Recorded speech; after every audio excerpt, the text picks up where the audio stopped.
Okay, question 3.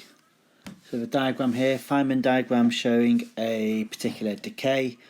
Straight away you should recognise this really as being beta minus decay. We've got our neutron here which has been turned into a proton here, and it's giving out an electron and the corresponding anti-electron neutrino to conserve lepton number. So deducing the name of particle X should be an easy one. This really is a Feynman diagram you need to learn. That would be a neutron, 1 mark. Again, just something we need to remember, the interaction, the one that's responsible for beta decay is the weak interaction. Part C, state the class of particles to which the W minus particle belongs. The W minus particle here is an exchange particle. They are bosons. Just a quick check in the mark scheme. You can't write force mediator. You won't be given credit for that. So make sure you write bosons for that. Part D. Show clearly how charge and baryon number are conserved in this interaction. You should include references to all particles, including the quarks, in your answer. So this is a bit messy because we're going to have to write out the charges and the baryon number of individual quarks, which is a bit unnecessary, but it's not too difficult to do. So we'll do charge first. Let's just write the interaction down.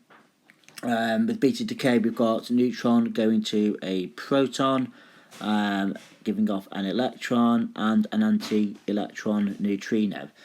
So we're just going to write out the charges of all of these particles. So the neutron, which consists of an up, down, down, is going to be 2/3 minus a third minus a third. You can get these charges from the formula sheet, and that should go to the proton, which is going to be 2/3 plus 2/3 minus a third. Then we're also going to have to add on the electron, which is going to be -1. And of course, you need to write it in the charge of the anti-electron neutrino, which is nothing. And if we add all this up, that equals nothing, and that equals nothing, so charge is conserved. Similar type of thing with baryon number, slightly easier really. The baryon number of a neutron is 1. Each quark just simply has a third, so third plus a third plus a third. And that's going to go to the proton first of all, which again, the 3 quarks all have a third. And then the electron and the anti-electron neutrino, they don't have baryon numbers because they are not baryons, so that is 0. So we get a +1 on that side going to a +1 on that side. Everything is fine. A bit annoying that you have to write out all the charges like that, but it does state clearly in the question that you've got to write out the quarks, so something we're going to have to do.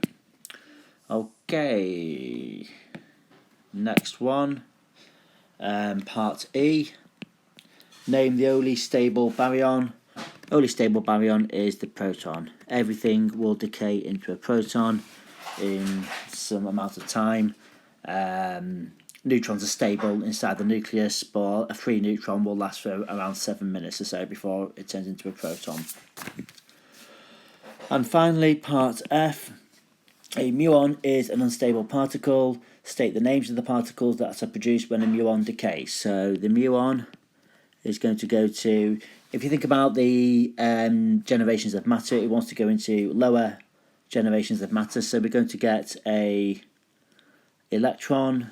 We're also going to have a anti-electron neutrino, and it will also give off a muon neutrino as well.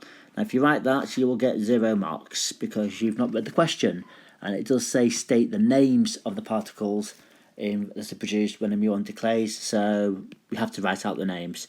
They are really bad at this. They will hammer you if you don't actually give the names of these. So that's an anti-electron neutrino, and finally this one here is a muon neutrino. And a quick check to make sure numbers are conserved. If you look at charge, we've got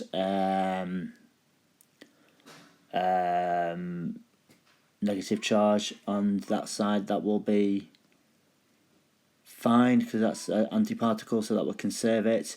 And lepton number should be okay because we've got a lepton number of 1 over here, and we've got an electron, well, a regular matter lepton number of 1.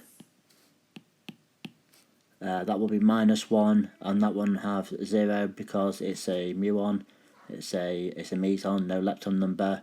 So both charge and lepton number are conserved. That should be fine.